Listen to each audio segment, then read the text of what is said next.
has ultimately been the basis of schooling. Not Shakespearean literature, not essays, but the simple experiences of growing up.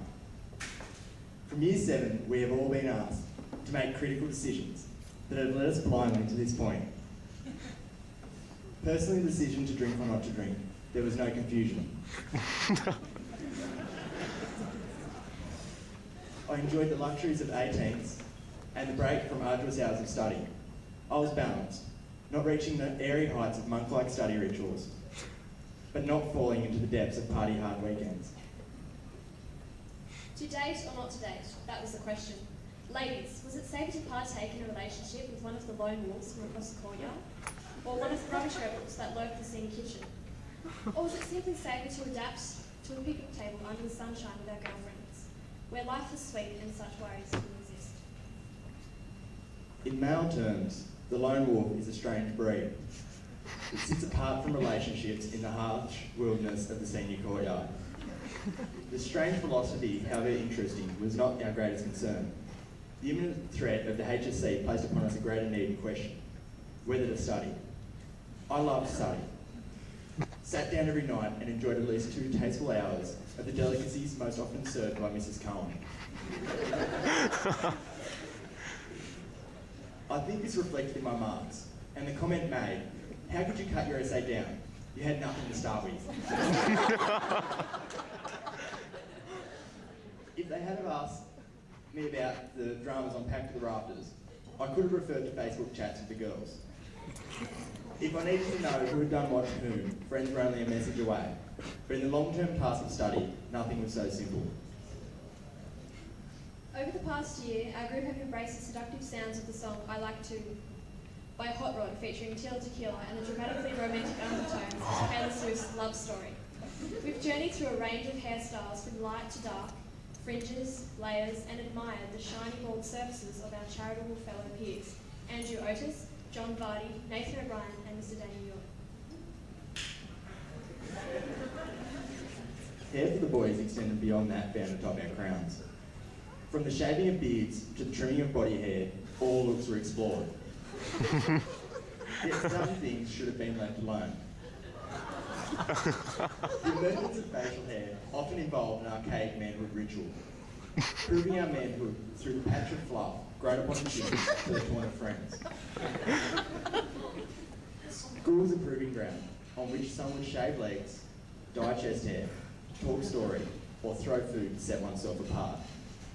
The mysteries of shirts could also often astound, either the look of complete hobo shabbiness, or the lack of shirts at all hours or occasions. Watching boys freeze at 2 in the morning at parties with arms folded in a strange attempt to keep warm, whilst also accentuating guns.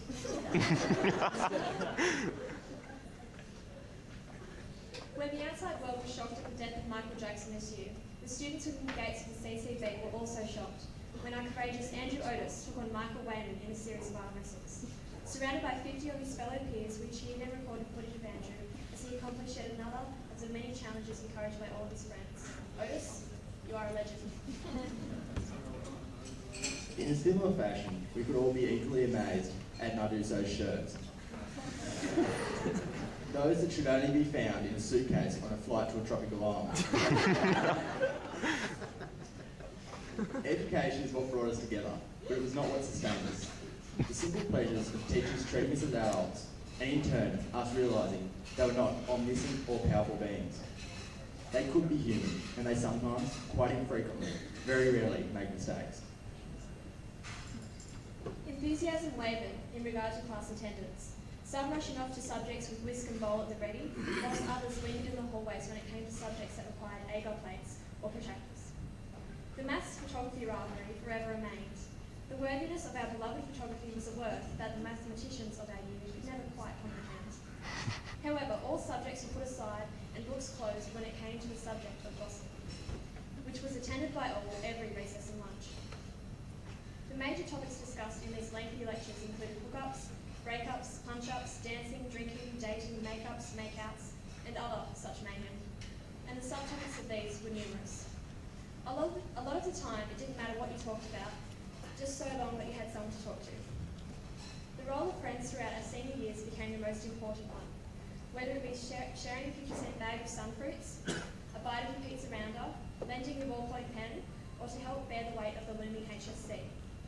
I know that without these friendships, it would have been a very difficult year for me, and I am very grateful for that. On a more serious note, the school has offered us a lot.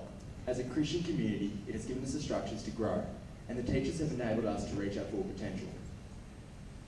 My time at school was characterised by the odd grumble, but as I wait for my results, it has become apparent the skills imparted at my time at Carroll College can ensure success. The school motto, learning for life, should never be forgotten, and I think at this point in our lives, it is pretty important. Some will go to uni, others into the workforce, and this is the start of our real life learning. I think it's only right to give our teachers a round of applause for all the work over the years teaching and guiding us to this point.